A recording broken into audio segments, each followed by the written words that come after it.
employees who make demands aren't always wrong. They may be going about it the wrong way. So when we see one employee making what we may think in our heart of hearts fairly reasonable demands, it forces us to think, well, maybe we should be asking for more for ourselves, and we're not doing it. I don't think that's a revolution per se. I think a lot of us, when we get into jobs for job security, we just go along with the program. That's what we do. And somebody comes along, there's always someone who comes along. Martin Luther King comes along and says, I think we should have the same rights white people do. And everyone goes, well, wait a minute, what's he demanding? What's that about? And it doesn't mean he's wrong.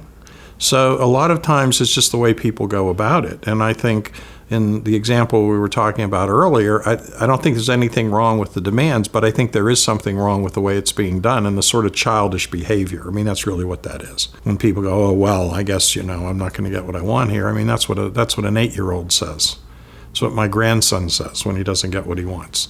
And so they need to be told. There's nothing wrong with questioning. There's nothing wrong with wanting to be more than you are. There's nothing wrong with wanting to do things. I mean, I think that's a good thing. The question is, how does the employee handle it, and how does the boss or the manager handle it? You can handle this in a positive way and get a positive result, or it can be negative. But what can't happen is this can't happen in public. This can't spill over. We can't have these discussions in front of 5 people. It just doesn't make sense. It never solves the problem. It only makes it worse. If you go to the boss, I think that's a good thing, but you have to tell the boss what, because the boss doesn't really know what you want. If you say, I'd like to borrow this camera on weekends and shoot a short for YouTube, or I would like to eventually get an assistant to schlep the gear to the site so that I have more time to scout it out, I mean, whatever it is, it's got to have value not only for you, but for the boss. But it's an employee's responsibility, as far as I'm concerned. It's okay to ask, but then you have to tell the boss what it is you need and what it is you want. And then the boss and you will then negotiate what's possible and what isn't. It's just learning how to communicate when there's an imbalance in power, because that's really what we're talking about. Bosses have a lot of power and they forget that. Employees never forget that. So bosses have to create some what I call space for employees to talk, and employees have to be respectful of the fact that the boss's time is pretty valuable. So when you get in there and you want something, like you've stated earlier, you need to tell the boss pretty specifically what you want. I'm going to give you this example that I've used.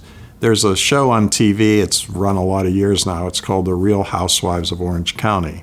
And there used to be this actor on there, this guy named Slade Smiley. So the long and the short of it is he's trying to get in to see this big financial guy because he's got stuff he figures I can sell this guy some of my ideas. So finally he gets the meeting.